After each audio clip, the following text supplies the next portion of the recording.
मंगलाचरण मैंने कर लिया है, अगर आप भक्तों को डाउट हो तो शुरू करेंगे। देखिए, हमने बहुत ही इंटरेस्टिंग टॉपिक चल रहा था हमारा। प्रभुपाद जी ने हरिदास ठाकुर जी की स्टोरी सुनाई थी, और उस स्टोरी से प्रभुपाद जी ने क्या शिक्षा दी थी, क्या किन्हीं को याद है?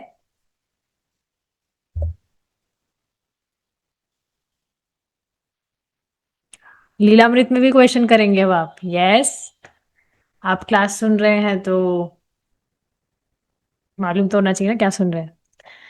देखिए, हमने देखा था कि प्रभुपाद जी ने हरिदास ठाकुर जी की स्टोरी बताई थी ये शिक्षा देने के लिए कि एक जो भक्त है वह हर स्थिति में टॉलरेंट रहता है, स्थिर रहता है। कुछ भी हो जाए वह भक्ति करता है, डिस्टर्ब नहीं होता है। आगे हमने सावित्री सावित्री माता जी थी वो, उनकी कथा सुनी थी कि किस तरह से वो अपने हस्बैंड में बहुत आसक्त थी और वो यमराज जी के साथ चली गई थी अपने हस्बैंड को लाने के लिए, तो बाद में फिर ठीक है वो सफल हुई थी। तो उसी तरह से भक्तों को भी बेसिकली भक्ति करने में बस लगे रहना चाहिए, कृष्ण में इतना आसक्त होना चाहिए कि एक्सटर्नली कुछ भी क्यों ना हो, हमें कृष्ण को प्रसन्न करने के लिए सब कुछ करना है। जैसे कल एक बात पे मैं विचार कर रही थी, काफी जैसे कुछ प्लान्स वगैरह चलते रहते हैं कि दिमाग में कि ये होना चाहिए वो होना चाहिए, पर वो प्लानिंग नहीं हुई। तो मैं इस तरह से भगवान को कह रही थी कि हाँ भगवान, आप इसी तरह से मेरे जो भी प्लान्स है वो ध्वस्त करते रहिएगा, अगर वह आपकी प्रसन्नता के लिए ना हो। बहुत सुंदर थॉट ये आया था कि हम प्लानिंग करते रहते हैं, हम सोचते हैं कि ऐसा होना चाहिए वैसा होना चाहिए, पर हमारी प्लानिंग के मुताबिक तो सब कुछ नहीं होता है। तो हाँ, डेफिनेटली वो भगवान का ही हाथ होता है उसमें। वो हमारे लिए अच्छा नहीं था, इसलिए वो प्लानिंग हमारी एक्शन में नहीं आई। तो इस तरह से मैं भगवान से प्रे कर रही थी कि आप इसी तरह से जो भी प्लान्स हैं उनको ऐसे ही ध्वस्त करते रहिएगा, जो आपकी प्रसन्नता के लिए ना हो, उससे विपरीत हो। अच्छा ही है उन प्लान्स को उन वो प्लान्स फुलफिल हो, पूरे हो, उससे मतलब भी क्या है जब भगवान की प्रसन्नता के लिए नहीं होंगे तो वो। तो ये बहुत सुंदर बात थी। आगे जाकर एक स्त्री ने प्रभुपाद जी से क्वेश्चन किया था कि क्या मतलब जो लोग हैं वो मूर्खतावश जो लोग हैं उनकी फोटो की उपासना करते हैं, गांधी जी एटसेट्रा हमने एग्जाम्पल देखा था। लेकिन फिर बाद में प्रभुपाद जी ने बताया था कि जो स्पिरिचुअल व्यक्ति है उनकी फोटो में और उनमें कोई भेद नहीं है। इस तरह से प्रभुपाद जी ने बताया था, इसी से हम आगे देखेंगे। ठीक है, अब आगे जाकर गोविंदा दासी ने अपना हैंड रेस किया और इस तरह से क्वेश्चन पूछा कि आपने बताया था कोई भी जो व्यक्ति है वो अपना देह त्याग करने के बाद में अगर वो कृष्ण भावना भावित है तो वह उच्चतर लोकों में जाता है। तो प्रभुपाद जी ने कहा नहीं, अगर आपने कृष्ण भावना भावित कृष्ण भावनामृत में आपने परफेक्शन प्राप्त कर लिया है, इसका अर्थ क्या है, पूरा जीवन आप अपना भक्ति करते रहे, तो फिर जब आप अपना देह त्यागेंगे तो आप डायरेक्टली कृष्ण के पास जाएंगे, उच्चतर लोकों में नहीं। क्योंकि जो उच्चतर लोक है वे भी भौतिक ही है। ये बहुत सुंदर बात है। कल भी ये डिस्कशन चल रहा था भगवत गीता क्लास में कि कोई भी व्यक्ति एक्सटर्नली दिख सकता है कि वो कुछ स्पिरिचुअलिटी प्रैक्टिस कर रहा है, कुछ आध्यात्मिकता का अनुशीलन कर रहा है, पर अगर वह कृष्ण से रिलेटेड नहीं है, अगर वह कृष्ण भावना भावित नहीं है, तो वो तथाकथित स्पिरिचुअल चीजें भी उसको लाभान्वित नहीं करेगी। उसको कुछ उच्चतर गति प्राप्त हो सकती है, लेकिन वह रहेगा भौतिक जगत में। एकमात्र भगवान कृष्ण की ही भक्ति जितने भी गुण है, भौतिक गुण, उन सब से परे है, ट्रांसेंडेंटल है, चिन्मय है। तो एकमात्र भगवान कृष्ण की भक्ति ही व्यक्ति को भौतिक स्तर से उठाकर आध्यात्मिक स्तर पर ले जा सकता है और आध्यात्मिक धाम की प्राप्ति वह कर सकता है। पर इसके अलावा जो भी हम और जितनी भी स्पिरिचुअल चीजें देखते हैं, स्पिरिचुअलिटी जो भी व्यक्ति फॉलो कर रहा है, वो ट्रांसेंडेंटल तो नहीं है, वो भौतिक लेवल पर ही है। और इसका परिणाम, इसका प्रमाण भी देखेंगे आप, जिस तरह से व्यक्ति कृष्ण भावनामृत का अनुशीलन करता है, उसका चित्त जिस तरह से प्यूरिफाई होता है, शुद्ध होता है, वासनाओं का नाश होता है, कितना तेजी से काम करता है ना, उस तरह से बाकी जो भी लोग स्पिरिचुअलिटी फॉलो कर रहे हैं उसमें तो वो रिजल्ट देखने को नहीं मिलता, और उसमें मेहनत भी बहुत होती है। तो जो बुद्धिमान व्यक्ति होगा वह कृष्ण भावनामृत का अनुशीलन करेगा, क्योंकि इसमें इतनी कुछ मेहनत भी नहीं है, शांति से सब कुछ हो जाता है, भगवान की भक्ति, और रिजल्ट कितना अच्छा है, और विजिबल रिजल्ट है, ऐसा भी नहीं थ्योरी है या बहुत टाइम बाद आपको देखने को मिलेगा।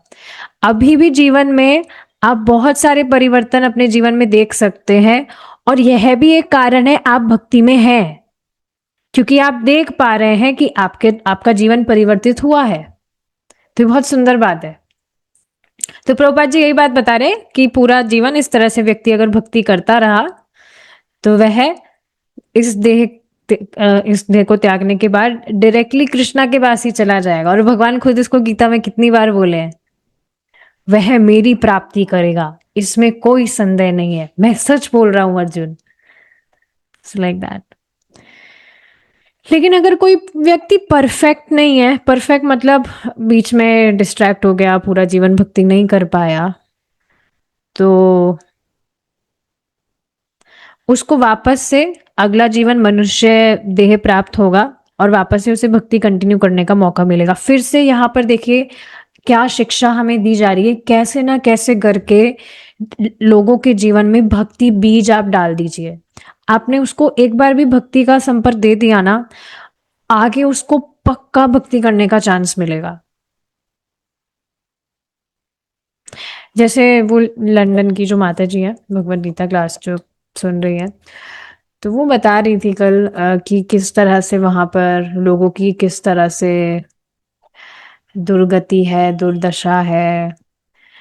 नॉन वेज से रिलेटेड बता रही थी कि कैसे वो कुछ भी जो जानवर है उसको उबाल लेते हैं या क्या कर लेते हैं। मेरे को तो सुनने में बहुत अजीब लग रहा था, बट वो टॉपिक ही कुछ ऐसा चल रहा था, क्या कर सकते हैं।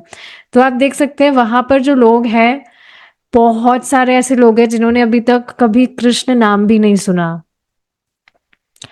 पर आप देखेंगे भक्त, मैं सच में इसमें बहुत I was feeling very happy कि भक्त लोग कितने कृपालु हैं। आप देखेंगे बाहर विदेश में रोड पर संकीर्तन करते हुए जाते हैं, लोगों को नाम का संपर्क देते हैं, और वहां पर लोग इस तरह से, मतलब उनको पता नहीं है क्या है, बट कीर्तन में उन्होंने डांस वगैरह किया, प्रसाद उन्होंने पाया, तो वहीं से उनका भक्ति का अकाउंट खुल गया। बस आगे उनको पक्का चांस मिलेगा कि वे भक्ति करें।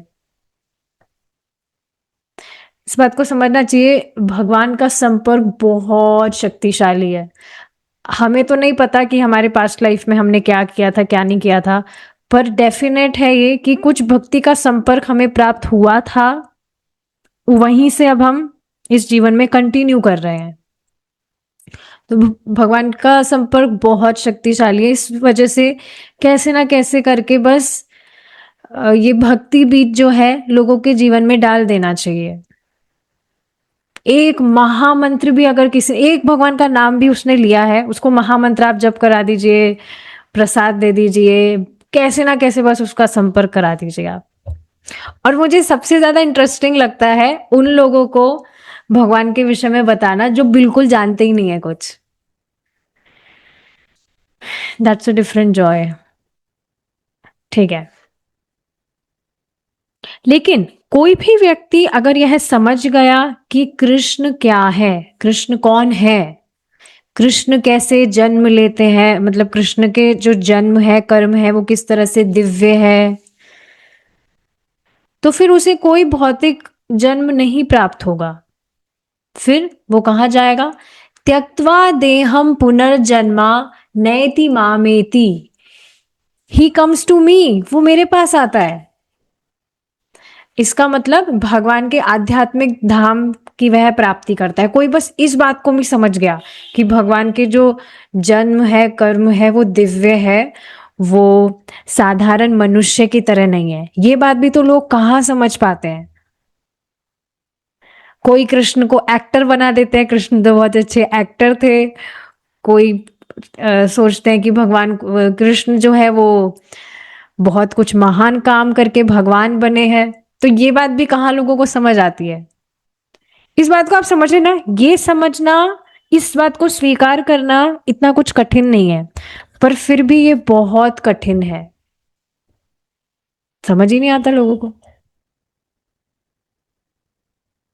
ऐसे भगवान का नाम जो है वो कितना शक्तिशाली है, कोई भी व्यक्ति जब कर सकता है, कितना इजी है, पर लोगों को विश्वास ही नहीं होता है कि ऐसा कैसे हो सकता है। इस वजह से बेचारे करते भी नहीं है। भी करके तो देखना चाहिए। तो प्रभुपाद जी आगे इसी तरह से कह रहे हैं, तो हमें सीरियस होना चाहिए। हम अगले जन्म का क्यों वेट करें? चाहे से हम किसी बहुत अच्छे परिवार में भी जन्म क्यों ना ले, या किसी धनवान व्यक्ति के यहाँ जन्म क्यों ना ले, या किसी और प्लैनेट में जन्म क्यों ना ले, पर उसका इंतजार करना क्यों है? ये जो मनुष्य देह प्राप्त हुआ है आपको, ये आपको इसी जीवन में हाईएस्ट परफेक्शन प्राप्त करवा सकता है। तो फिर क्यों लेट करना है? पहले कितना लेट हो गया, अनादिकाल से अगर हम काउंट करें तो ऑलरेडी बहुत लेट है हम।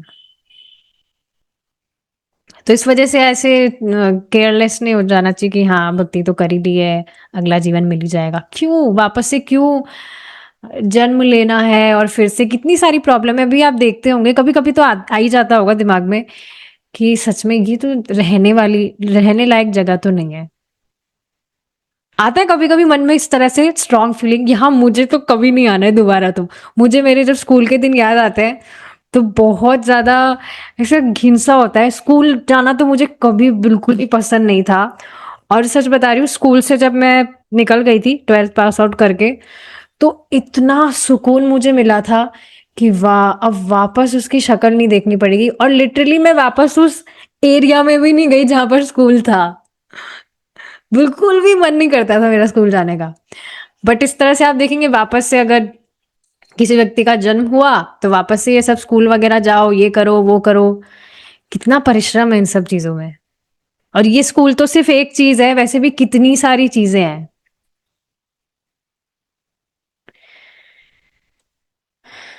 तो ये सारी चीजें हैं। तो प्रभुपाद जी यही कह रहे हैं कि हमें बहुत गंभीर होने की आवश्यकता है, और हमें इसी जन्म में प्रयास करना चाहिए कि हम इसी जन्म में भगवान के पास पहुंच जाए। लेकिन हम गंभीर नहीं है, हम अधिक गंभीर नहीं है, प्रभुपाद जी कह रहे हैं।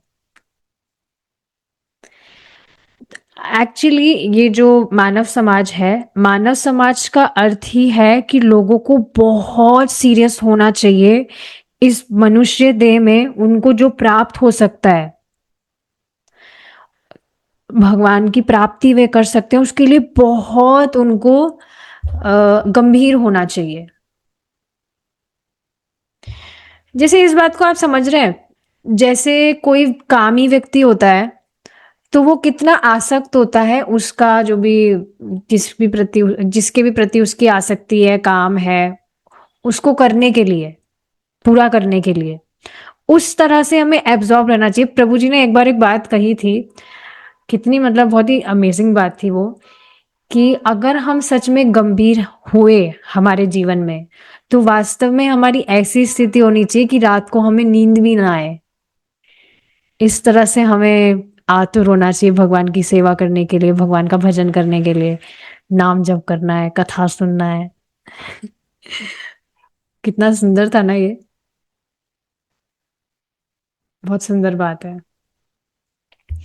तो प्लीज ट्राई करना चाहिए। जैसे आप पूरे दिन भर जो भी काम करते हैं, घर के काम करते हैं या जो भी सेवाएं करते हैं, बीच बीच में ट्राई करिए कि आप आधा आधा घंटे का ब्रेक लेकर जप करने के लिए बैठे। इस बात को समझिए, जो नाम जपा है उसको बढ़ाना, यही बेसिकली उद्देश्य है, क्योंकि ये नाम जप ही हमें भगवान की प्राप्ति कराएगा। डेफिनेटली 16 राउंड्स, प्रभुपाद जी ने कहा है 16 rounds for regulative principles, but हमें भगवान में आसक्ति बढ़ानी है, हमें भगवान को प्रसन्न करना है, और सबसे ज्यादा भगवान को प्रसन्न करता है नाम जप।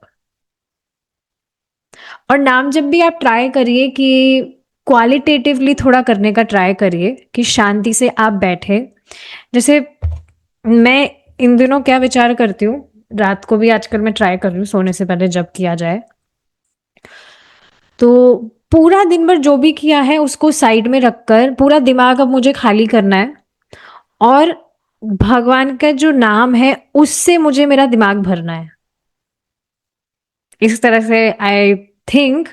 और फिर उस कॉन्शियसनेस में आप चैंटिंग करिए, भगवान का नाम सुनिए एक एक। अगर पूरा महामंत्र नहीं सुन पाते हैं तो ये ट्रिक जो मैं बता रही हूँ सच में काम करती है। सिर्फ स्टार्टिंग का हरे कृष्णा सुनिए बस, फिर से दिमाग इधर उधर जाता है, फिर से लाइए, सिर्फ हरे कृष्णा सुनिए स्टार्टिंग का, पूरा महामंत्र बोलिए पर स्टार्टिंग का हरे कृष्णा बोलिए। तो बीच बीच में इस तरह से 20-30 मिनट आप ब्रेक लीजिए, बीच बीच में बैठ जाइए शांति से और नाम जप करने का प्रयास करिए। तो प्रभुपाद जी यही बात कह रहे हैं कि वास्तव में मनुष्य समाज में, ये जो मानव समाज में जो मनुष्य जीवन मिला है, तो बस एकमात्र व्यक्ति को गंभीर रहना चाहिए कि वह कैसे अपने आत्म साक्षात्कार की प्राप्ति कर सके। लेकिन अभी प्रेजेंट मोमेंट में यही चीज मिस है। अब प्रभुपाद जी कुछ मिनट्स के लिए शांत बैठ गए, कुछ बोले नहीं, चुप हो गए, और किसी ने कुछ आवाज नहीं की वहां पर जो भी भक्त बैठे थे। अब फिर फाइनली कुछ मिनट इस तरह से बैठने के बाद उन्होंने करताल उठाई और उसे जोर से बजाना शुरू कर दिया, और फिर उन्होंने गाना शुरू किया, गोविंद जय जय गोपाल, मतलब इस ट्यून में नहीं गाया, जैसे भी गाया था, गोविंद जय जय गोपाल जय जय। और फिर डिवोटीज ने भी इस तरह से उनको गाना, उनके साथ में गाना शुरू किया, गोविंद जय जय गोपाल जय जय राधा रमन हरि गोविंद जय जय। इस तरह से प्रभुपाद जी ने कीर्तन गाना शुरू किया।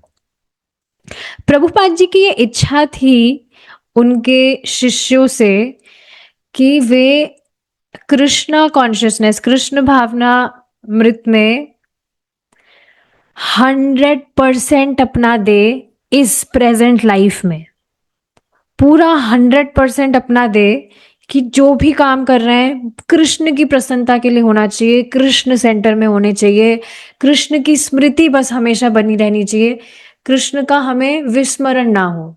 प्रभुपाद जी ये चाहते थे, और प्रभुपाद जी के जो शिष्य हैं वो हम सभी हैं जो इस मूवमेंट में है। यहाँ पे ऐसा नहीं कि जो दीक्षित हुए हैं जो महाराज इस्कॉन में, सिर्फ उनकी बात नहीं हो रही है। Disciples means everyone who is in ISKCON. सबसे प्रभुपाद जी की ये इच्छा है कि अपना 100% वे दे इस प्रेजेंट लाइफ में, इस जीवन में। हमें जब ये मौका प्राप्त हुआ है, सोचिए ना, हमें मालूम चला है, नहीं तो बहुत सारे ऐसे लोग हैं कॉलोनी में, आप देख सकते हैं किन्हीं को कुछ भी आइडिया नहीं है कि क्या करना है। कल भी एक व्यक्ति से मेरी बात हो रही थी, उनका मैसेज आया था, वो परेशान थे, बहुत सुंदर उन्होंने क्वेश्चन किया, समझ नहीं आ रहा है यहाँ पर क्यों आए हैं, क्या करना है।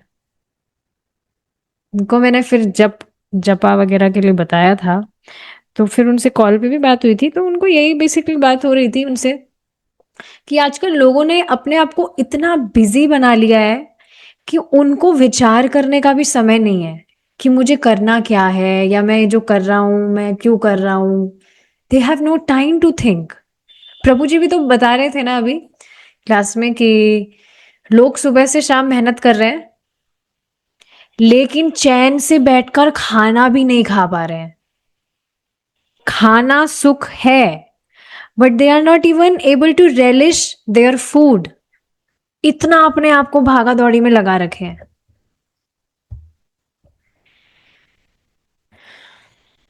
तो हमें मालूम है हमें भक्तों का संग प्राप्त हुआ है, हमें मालूम चला है कि कृष्ण भावनामृत जैसा कुछ है, नहीं तो रेंज भी नहीं थी। आप बिल्कुल सोच लीजिए भक्ति में नहीं थे, then we were absent minded, कुछ भनक भी नहीं थी कि ऐसा कुछ होता भी है क्या, या ये भौतिक जगत है। मुझे तो भौतिक जगत भी मैंने कभी नहीं सुना था, या ये जन्म मृत्यु का चक्र चल रहा है, नथिंग, कुछ भी नहीं पता। तो भगवान ने हमें चांस दिया है, भक्तों का संग हमें प्राप्त हुआ है, इस्कॉन में हम हैं, तो हमें हमारा पूरा देने का प्रयास करना चाहिए। और प्रभुपाद जी क्या कह रहे हैं, ऐसा वे कर सकते हैं, चाहे तो ऐसा कर सकते हैं, क्योंकि चैंटिंग बहुत शक्तिशाली है। अगर कुछ ऐसी चीज होती जो वे ना समझे तो प्रभुपाद जी उनको बताया करते थे। लेकिन जो गोविंदासी है, गोविंदासी माता जी, वो समझी नहीं थी। वो इस तरह से सोच रही थी कि एक जो भक्त है वो भक्ति कर रहा है तो उसे उन्हें उच्चतर लोकों की प्राप्ति होगी। ये बात उनको समझ नहीं आई थी, पर अब प्रभुपाद जी ने उनको समझाया कि नहीं, उनको कृष्ण की प्राप्ति होगी। सोचिए, साक्षात कृष्ण की प्राप्ति होगी।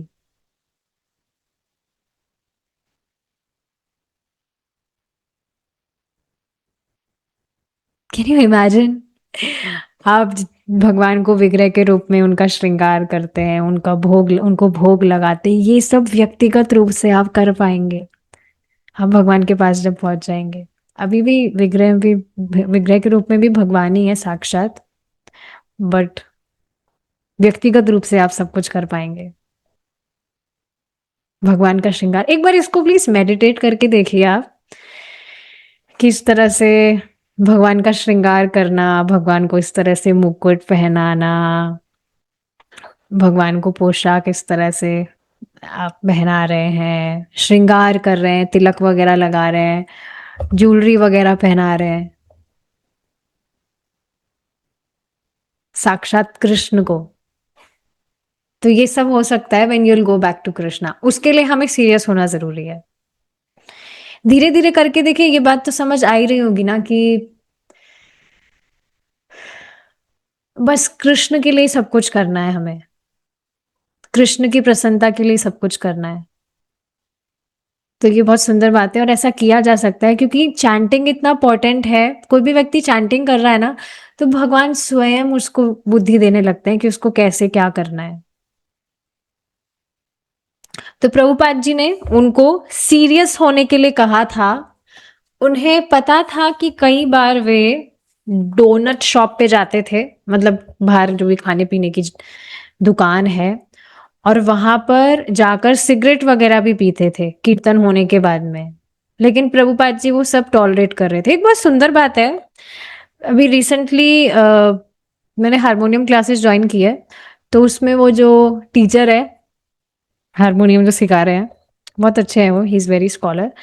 तो कल उनसे बात हुई थी, तो उनसे मतलब मैं बात कर रही थी, उनका मैं देख रही थी कि उनके सेशन में तरह तरह के लोग हैं, और कोई भी कुछ भी कमेंट कर देता है। कमेंट मतलब वैसे बेहुदा नहीं, बट कुछ भी ना समझ वाले। मुझे इतनी हंसी आती है जो भी वो चैट पर जो भी मैसेजेस वगैरह करते हैं। तो मैं उनको ये बात बता रही थी कि मानना पड़ेगा, आप बहुत टॉलरेंट है। तो वो इस तरह से कह रहे थे, बहुत सुंदर बात उन्होंने बोली थी कि टीचर तो कोई भी बन सकता है, पर गुरु बनना आसान नहीं है। टीचर का मतलब क्या है, वो बस कुछ पढ़ाया बढ़ाया, और सामने वाला अगर कोई समझा नहीं समझा उसे मतलब नहीं है, उसको अपना कोर्स कंप्लीट करना होता है। लेकिन गुरु का मतलब क्या है, वो अच्छे से ट्रेनिंग देगा, ही विल बी कंसर्न कि उसका हर एक शिष्य उत्थान करे। यहां प्रभुपाद जी को देख रहे हैं, ही वुड बी टॉलरेंट। सामने जो शिष्य है वो कैसा भी कुछ भी बर्ताव कर सकता है, but he would be tolerant. और आप देखिए प्रभु जी को भी आप देख सकते हैं कि प्रभु जी ऐसा नहीं है कि बस क्लास दिया खत्म, he is concern about every devotee. हर एक भक्त के लिए प्रभु जी कंसर्न है, उनका उत्थान चाहते हैं। ऐसा नहीं कि हाँ बहुत सारे फॉलोअर्स हो गए और क्लास दिया और खत्म, फिर बस खत्म। नहीं, सबका चैंटिंग अच्छे से हो रहा है कि नहीं, सब क्लासेस में आ रहे हैं कि नहीं, सब फॉलो कर रहे हैं कि नहीं, he is concerned. So this is the quality of गुरु। कल ये बात उन्होंने कही ना, मुझे बहुत सुंदर लगी थी कि टीचर बनना आसान है, गुरु बनना, गुरु कोई नहीं मतलब हर किसी के लिए पॉसिबल नहीं है, गुरु बनना मुश्किल है। तो आप यहाँ पर देख रहे हैं कि सब बाहर मतलब भगवान को बिना अर्पित भोजन इस तरह से खाते थे, सिगरेट वगैरह पीते थे कीर्तन के बाद में, पर प्रभुपाद जी सब टॉलरेट कर रहे थे।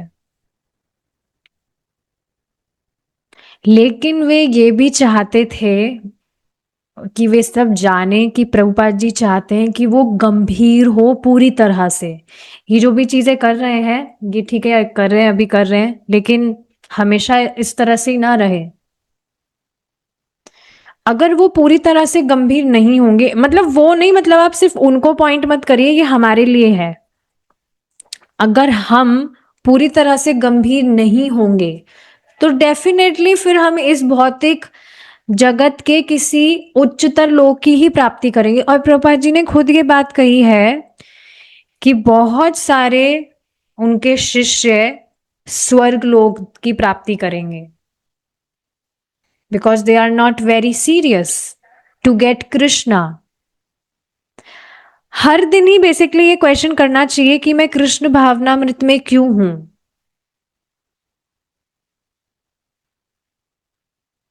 और कारण होना चाहिए कृष्ण में मुझे आसक्ति डेवलप करनी है।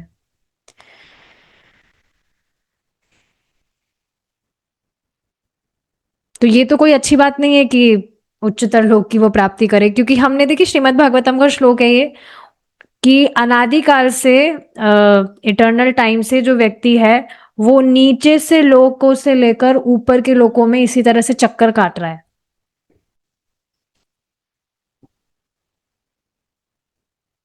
शाश्वत मतलब इटर्नल टाइम हो गया है, ऊपर से नीचे तक इस तरह से वो चक्कर काट रहा है।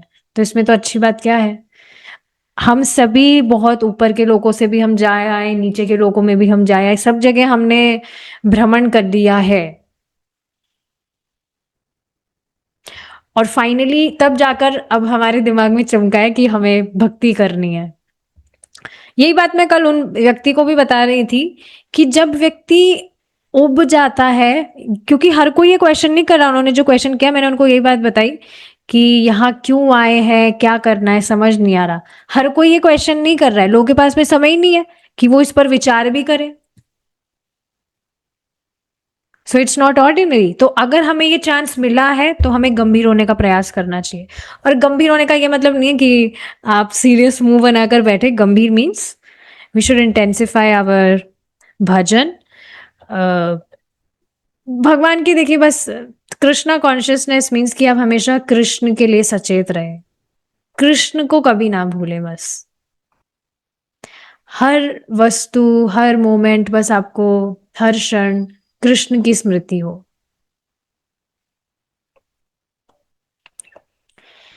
इस मनुष्य, आगे प्रभुपाद जी बता रहे, इस मनुष्य देह को प्राप्त करने के लिए हमने बहुत सारे जीवन लिए हैं पहले।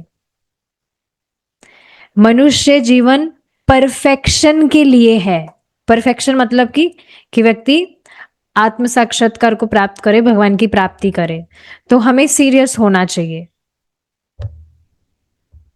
पर उन्होंने इस तरह से कहा कि हम सीरियस नहीं हैं। अब कीर्तन के बाद में प्रभुपाद जी वहां से चले गए जब प्रवचन वगैरह कर रहे थे, और अपने अपार्टमेंट में वापस से आ गए। हयग्रीव हरिदास की तरफ मुड़े और उन्होंने पूछा कि ये जो पागल लड़का था, इतना शोर यहाँ पर मचा रहा था, बार बार चीख रहा था मैं भगवान हूं, मैं भगवान हूं, इस लड़के को बाहर क्यों नहीं फेंका गया, फेंका मतलब इसको बाहर क्यों नहीं निकाल दिया गया। फिर हयग्रीव, आपको पता ही है जो हयग्रीव है वो न्यूयॉर्क में, न्यूयॉर्क से आए हैं, प्रभुपाद जी के पर्सनल सर्वेंट थे। तो उन्होंने इसी तरह से बताया कि न्यूयॉर्क में जो ब्रह्मानंद है वो पहली बार में ही, अगर ब्रह्मानंद यहाँ पर होते न्यूयॉर्क में, तो अगर ऐसा कुछ होता तो ब्रह्मानंद पहली बार में ही उसको बाहर कर देते, जाओ बेटा यहाँ पे मत, ये सब नाटक यहाँ पे मत करो। याद आ रहा है ना आपको? एक व्यक्ति थे, प्रभुपाद जी प्रवचन कर रहे हैं, कीर्तन कर रहे हैं, लेकिन वो बीच बीच में उठकर चिल्ला रहा था, चीख रहा था, मैं भगवान हूँ, मेरी बात सुनो, ये करो वो करो। बट प्रभुपाद जी कुछ भी उस पर ध्यान नहीं दे रहे थे। He was still continuing his प्रवचन। तो हाँ, इस तरह से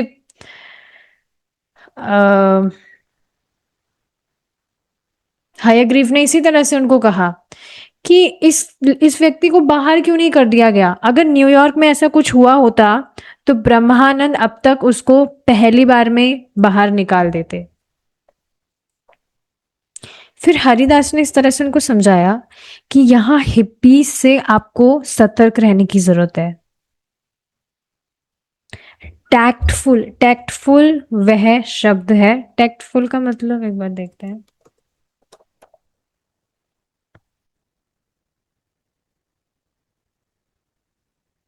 टैक्टफुल का मतलब है कि किसी व्यक्ति को ऑफेंड किए बिना, मतलब वो कुछ गलत व्यवहार भी कर रहा है तो वो ऑफेंड ना हो जाए, तो उससे इस तरह से हम व्यवहार करें या बात करें ताकि उसका जो जो भी वो हरकत कर रहा है वह भी वो उसकी कम हो जाए और वो ऑफेंड भी ना हो। तो यहाँ पड़ोस में अगर कोई व्यक्ति एलएसडी लेकर इस तरह से घूमता है, एलएसडी लेकर मतलब ड्रग्स वगैरह पीकर, तो ऑटोमेटिकली लोग समझ जाते हैं दैट इस व्यक्ति को भगवान के प्रति मतलब इसको सम्मान है। इस बात को आप समझ रहे? जो भी लोग हिप्पी बने थे ना, हिप्पी बनने का कारण यही था कि वो भेड़ चाल की जो जीवन चल रहा है उससे वो कुछ अलग करना चाहते थे, आत्म साक्षात्कार की वे प्राप्ति करना चाहते थे। हाँ, ये बात अलग थी कि उनको ये जो तरीका था ड्रग्स वगैरह लेने का ये गलत था, वो नहीं समझ पा रहे थे ये बात। बट स्टिल आध्यात्मिक जीवन में वे इंटरेस्टेड थे, इस वजह से वे एलएसडी वगैरह ले रहे थे, जो गलत रास्ता था। बट स्टिल उनका जो मंतव्य था, इच्छा, वो सही थी। तो वो इसी तरह से समझा रहे थे कि अगर कोई भी व्यक्ति एलएसडी लेकर इस तरह से घूम रहा है तो हमें ऑटोमेटिकली समझ लेना चाहिए कि उस व्यक्ति को भगवान के प्रति सम्मान है और उसको टॉलरेट किया जाना चाहिए।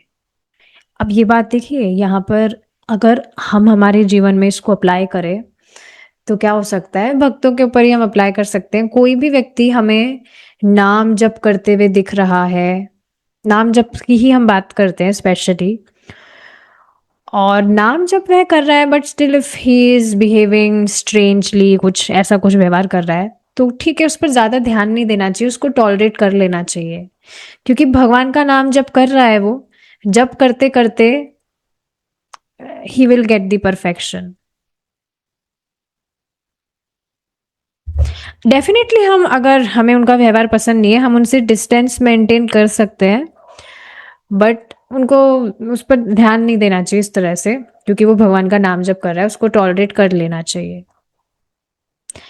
तो वो इस तरह से, जो भी ये हिप्पीज है ड्रग्स लेकर आते हैं, वो यहाँ पर आते हैं, इस तरह से कूदते हैं, चिल्लाते हैं, लेकिन हम उन पर इस तरह से कुछ कर नहीं सकते हैं क्योंकि वे एलएसडी सेंट्स हैं। एलएसडी सेंट्स मतलब ड्रग्स लेने वाले साधु। बहुत अजीब है, पर आप डेफिनेशन समझ ही रहे होंगे कि कोई भी व्यक्ति वहां एलएसडी ले रहा है, हिप्पी है अगर वो, तो उसका आत्म साक्षात्कार के प्रति रुचि है, तभी वो उस पथ को अपनाया है। तो ठीक है, हम उसको टॉलरेट किया जाना चाहिए। अगर हम उसको सुबह टच कर देते कि भाई चलो बाहर चलो, तो फिर सारे के सारे लोग हम पर बरस जाते, क्योंकि आप देख ही रहे वहां पर बहुत सारे लोग, अधिकांश आधे से भी ज्यादा लोग वहां पर ड्रग्स में ही लीन हुए हुए आते थे। ये कितनी अलग और अजीब सी बात है ना, पर यहां से आप समझ रहे हैं कि वे ड्रग्स में धुत थे। प्रभुपाद जी के पास वो आते थे क्योंकि वह आत्म साक्षात्कार की प्राप्ति करना चाहते थे। भगवान बेसिकली भगवान के विषय में तो उनको पता ही नहीं था, लेकिन प्रभुपाद जी यहाँ पर सबको बता रहे थे। तो यही बात वे बता रहे थे कि टॉलरेट किया जाना चाहिए। अब पास ही के गेट में कोई मतलब प्रभुपाद जी का जो वो मंदिर था स्टोर फ्रंट, उसी के पास में कोई जो व्यक्ति है वो कुछ साउंड वगैरह चलाता था, बहुत शोर आता था वहां से। प्रवचन के दौरान भी वो उस तरह से बहुत जोर से अपना साउंड वगैरह चलाता था।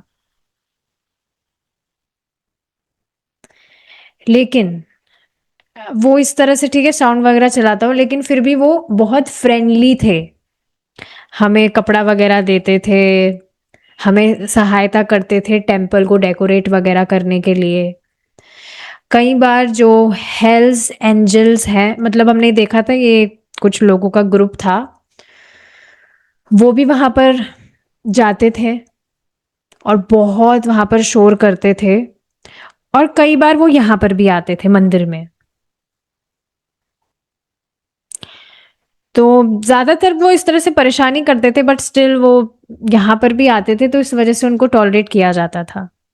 ये सारी बातें इस पर देखिए, कल भी मैं विचार कर रही थी कि कौन व्यक्ति कब भक्ति में आ जाए हमको पता नहीं है। इस वजह से हमें सबसे मैत्री करके रखनी चाहिए, किसी से भी संबंध खराब नहीं करना चाहिए।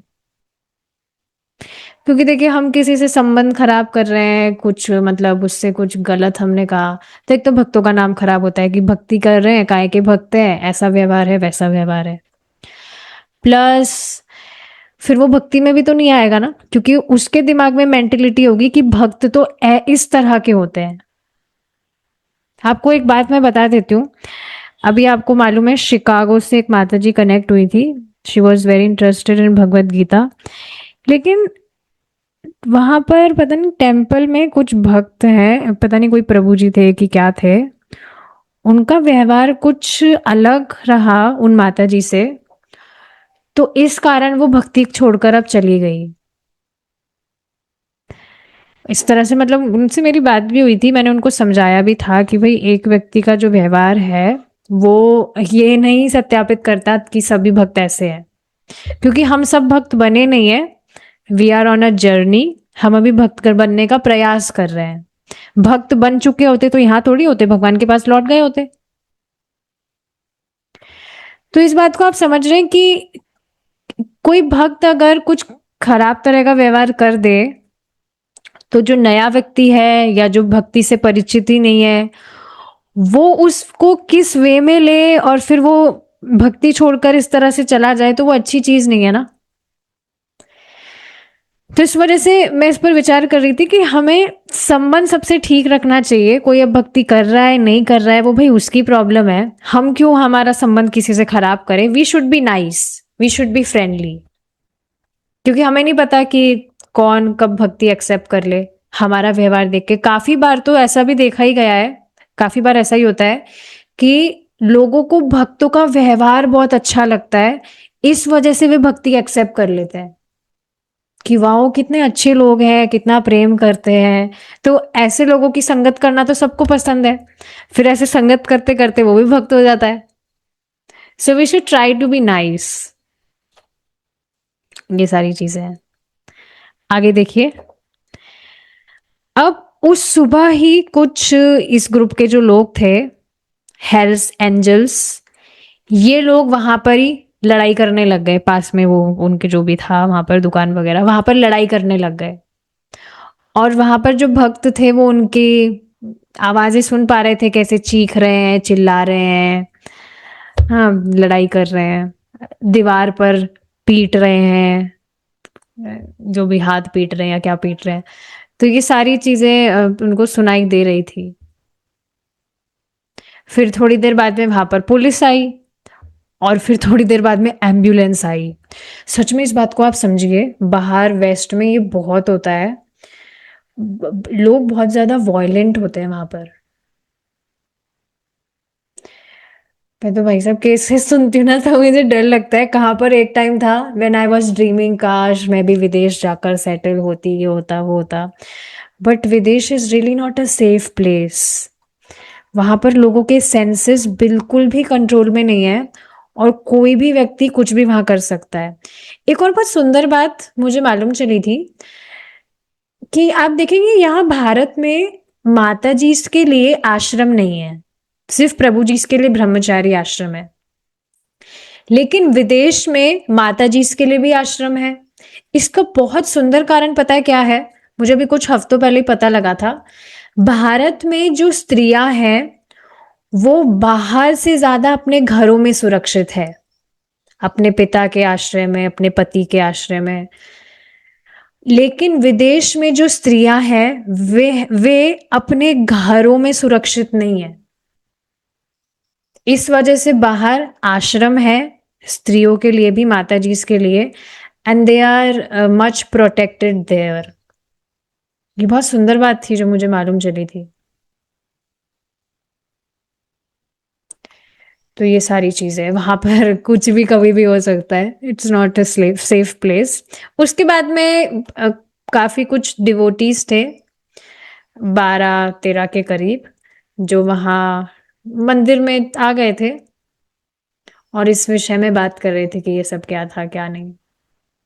फिर हर्षा रानी जो है माता जी, उन्होंने कुछ एक्स्ट्रा प्लेट्स बाहर रखी गेस्ट के लिए, जो भी वहां पर आने वाले थे प्रसाद पाने के लिए। अब एक दिन क्या हुआ था, मार्च के टाइम की बात है,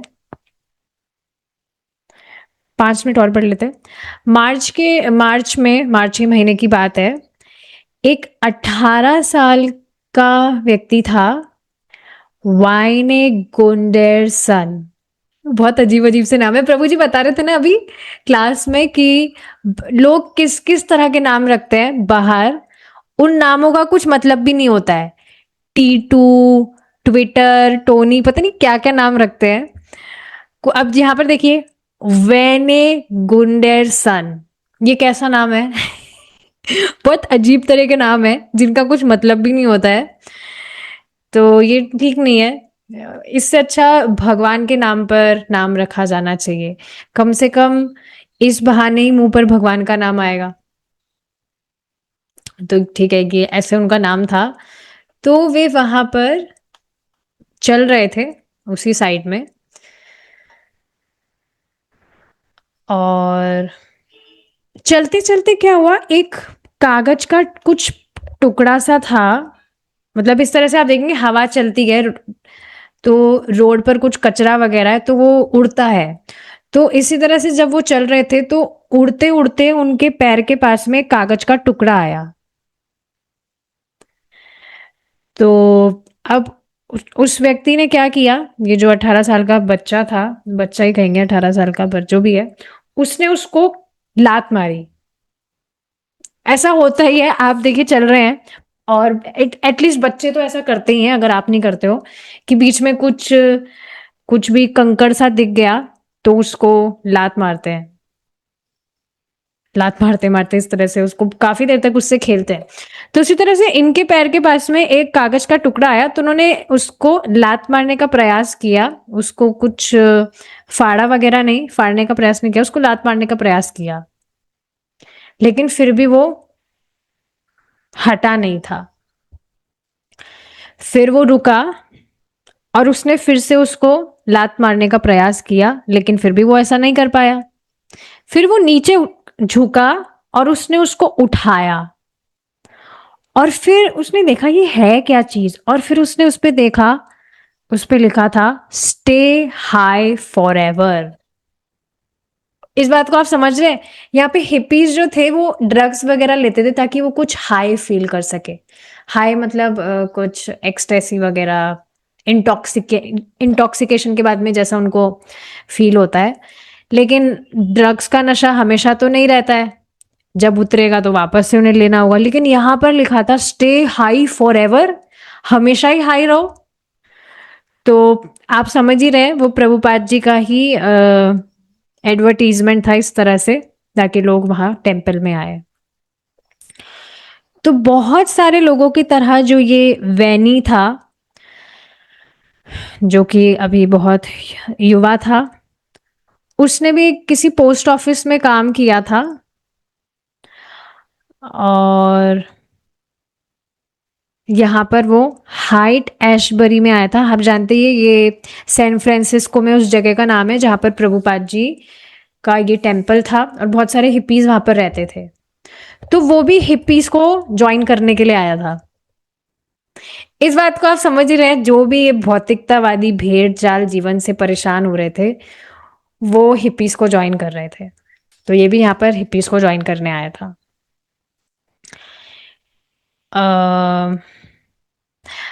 हिप्पीज हिप्पीज को ज्वाइन करने मतलब हिप्पीज यहाँ पर जो टेम्पल वगैरह में जाते हैं वहां पर वो ज्वाइन करने आया था।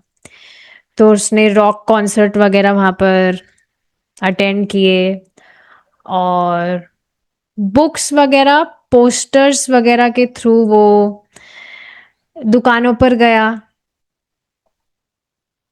देखिए सॉरी, अभी मंदिर की बात नहीं हो रही, मंदिर नहीं गया था वो, अभी वो नया नया ही था। हिप्पीज को वो बस ज्वाइन करना चाहता था, मतलब कुछ अलग जीवन जीना चाहता था, वो भेड़ चाल का नहीं जीना चाहता था। तो उसने काफी सारी बुक्स वगैरह पढ़ी कि कैसे हाई मतलब कैसे वो कुछ अच्छा अलग कर सकता है। तो साइक्लेडिक शॉप्स जो होती है वो यही होती है, ड्रग्स वगैरह। तो वहां पर वो गया, फिर उसने एक अपार्टमेंट पे वो रहने लगा अपनी गर्लफ्रेंड के साथ में। और वहां पर दो जने और रहते थे, गर्लफ्रेंड बॉयफ्रेंड, उनके साथ में वो रहने लगा और वहां पर वो ड्रग्स लेने लगा। लेकिन ये जो बच्चा था ये बहुत ही शांत था और निर्मल स्वभाव का था बेसिकली। अभी वो हिप्पीज की तरह कपड़ा वगैरह नहीं पहनता था, साफ सुथरा कपड़ा पहनता था, जैसे कैजुअल क्लोथ्स होते हैं ना वैसे वो कपड़ा पहनता था और टोपी वगैरह कुछ पहनता था। तो इस बात को भी आप देख रहे हैं कि कुछ मासूम बच्चे होते हैं या मासूम लोग होते हैं, उनको पता नहीं होता है कि क्या करना है, बस वो ऐसे ही कुछ भी फॉलो करने लग जाते हैं। पर अब आप सोचिए, ऐसे ही अगर मासूम बच्चों को, मासूम लोगों को भक्ति का संपर्क मिल जाए तो उनका कितना सुंदर भाग्य होगा।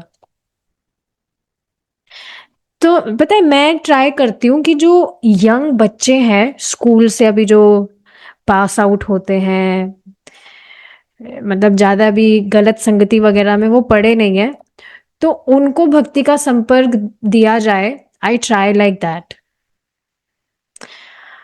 पर अभी तक कोई पकड़ में आया नहीं। मतलब इस तरह से वो सोचते हैं अरे अभी तो उम्र है मजे करने की, ऐश करने की, ये करने की, वो करने की। But yes I am trying, कैसे क्या होगा। पर हाँ, तो हाँ, ये जो बच्चा था वो इस तरह से बहुत निर्मल स्वभाव का था। वो बस ऐसे ही मासूमियत में ये सब कुछ फॉलो करने लगा। अब जब उसने ये पोस्टर देखा प्रभुपाद जी का, ये उसको एक इत्तेफाक की तरह लगा कि सही टाइम पर ये इत्तेफाक हुआ। इत्तेफाक आप समझते हैं, कोइंसिडेंस। क्योंकि जो वैने हैं वो प्लान कर रहा था कि उसे इंडिया जाना है गुरु ढूंढने के लिए, भारत जाना है, किसी गुरु की तलाश में वो था। तब उसने सोचा कि यहाँ पर ये भारत से कोई गुरुजी है तो मैं यहीं पर जाता हूँ। अब वहां पर जाने के बाद में क्या होता है आगे, वो भगवान ने चाहा तो हम कल कंटिन्यू करेंगे। हम रुकेंगे यहाँ पर अब। Thank you so much for joining. शिला प्रभुपाद की जय। हरे कृष्णा।